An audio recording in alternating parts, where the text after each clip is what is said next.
சவுகார்பேட் போனோம் அப்படின்னா பர்ச்சேஸ் பண்ணுறனோ இல்லையோ மறக்காமல் இந்த சீஸ் காக்கராவை டேஸ்ட் பண்ணாமல் வரமாட்டேன். அந்த அளவுக்கு டேஸ்ட்டாக இருக்கும்.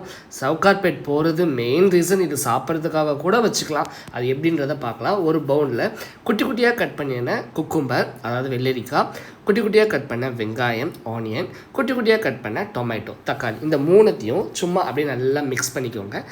அதில் மேலே வந்து சால்ட் எதுவும் போட வேண்டாம். போடணும்னா லைட்டாக பிளாக் சால்ட் போட்டுக்கோங்க. ஓகே. ஸோ அதுக்கப்புறம் சீஸ் காக்கரா அப்படின்னு தனியாகவே விற்கும். ஓகேங்களா. நான் அங்கே சவுகார்பேட் போனால் இது வாங்கிட்டு வந்துடுவேன். அங்கேருந்து வாங்கி ஸோ வீட்டிலே ரெடி பண்ண மின்ட்டு சட்னியும் வெஜ் மயனீஸும் போட்டு அந்த ஷீட் ஃபுல்லாக வந்து ஸ்ப்ரெட் பண்ணிக்கிறேன் ஈவனாக. ஓகே. ஸோ நைஃப் வச்சு பண்ணுங்கள், அப்போ தான் ஈவனாக ஸ்ப்ரெட் ஆகும். ஸ்பூனு வேண்டாம், சரியா. நைஃப் வச்சு பண்ணிக்கிட்டால் ரெண்டுத்துலேயும் வந்து பண்ணியாச்சு.